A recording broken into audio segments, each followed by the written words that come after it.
bicycle, changing a tire, and then crossing the street to Kettle Service Station and the car wash, I saw Humpy and Gary were washing an old fire truck.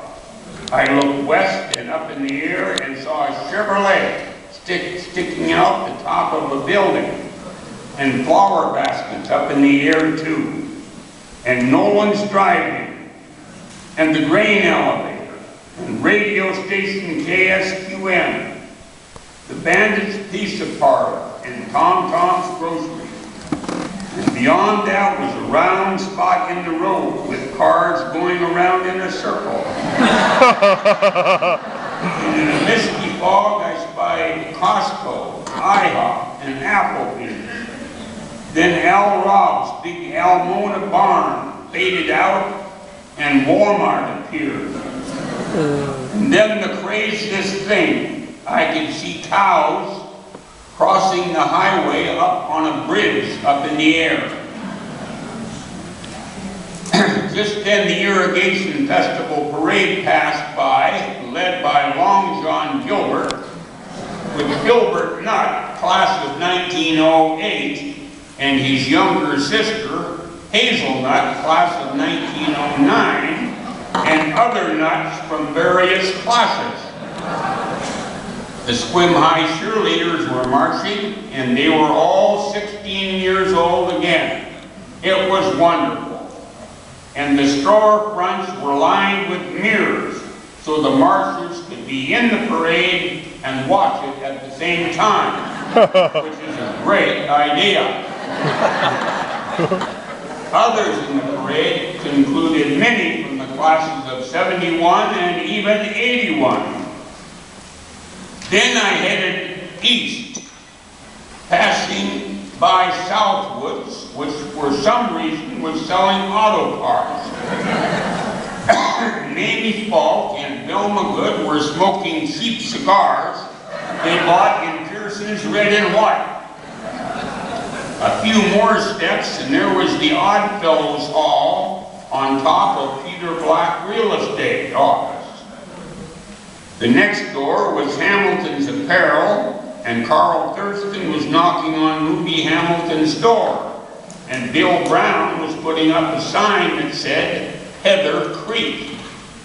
Nearing the intersection, I recognized old Charlie Seal and Johnny Cox drinking coffee in what seemed to be under hurricane conditions. As I crossed the street and glanced to the north, Mrs. Marchand, dressed all in black, was talking to Mr. Beale in front of her furniture store. Then I looked farther north toward the school, and there was Rick Katz, Walt Krugerberg, Sarah Scott, and Linda Wong down on their knees rolling dice in the street. And Al McClurkin was riding around them in circles on his bicycle. Bill Seed was playing hopscotch with Barry Wheeler. And Harry Sloffman and Dick Shaw were helping Emily George ride a unicycle. There was a movie theater down that way too, and somehow I could see all the way to the three crabs, and cows were crossing the road. At Woody and Larry's service station, the gas price was 17 cents a gallon. Walking past the Olympic Cafe and Huntington's TV Repair, I was suddenly in front of Bill Donlan's tavern and saw Tom Lowe in a fireman's hat racking up balls on the pool table. A cafe appeared. Mary Dright was inside with her grandson, who was waiting on tables. Then I saw Paul Poole driving a co-op tractor into Cal's drive-in. And there was Leonard Bile reading a Squim Gazette, which had the glaring headline, "Dungeness Taxidermist Told to Stuff It." And then I was walking past Great House Motel and McHugh Realty and Billy Rotifer's farm. He had sheep.